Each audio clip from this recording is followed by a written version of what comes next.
It is currently January 3rd, 2022. It's about 7:30 a.m. And I'm at work today. I'm assisting with a robot case that hasn't started yet. That's why I'm here. I hit my wife's car this morning. It's so silly. It's so terrible. But for some reason, she chose not to park all the way in the driveway this weekend, and so her back end was behind my car.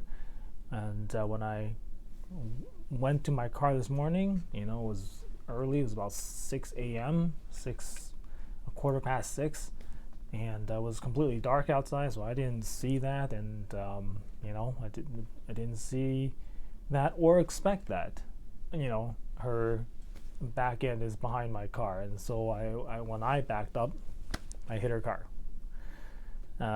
So that was my morning. In other news, I edited my video about lens hoods last night. That was a project that I've been meaning to finish for a long time. Like, I shot clips for that video back in March 2021. It's currently January 2022. So thankfully it got done. And I think part of the reason why I take so long with those videos is because, like, I envision them being a certain way, going a certain way, and I had this need to make it perfect and make the video fit my vision.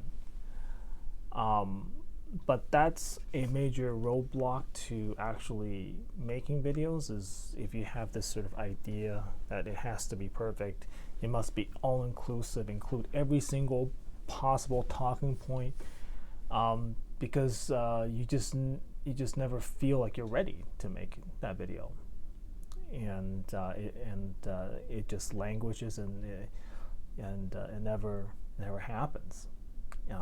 It certainly doesn't help that I don't have a lot of time either, because I think if you had sufficient time, you would be able to put together a script, right? And that's one way to make sure that you hit all the talking points and make the video that you are envisioning.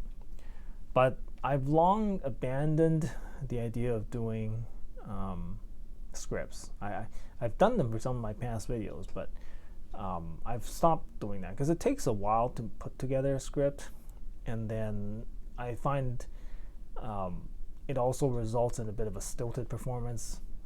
It kind of looks like you're reading from a teleprompter, which I think improves the time. Like, if you do that style of video enough, you can do it naturally.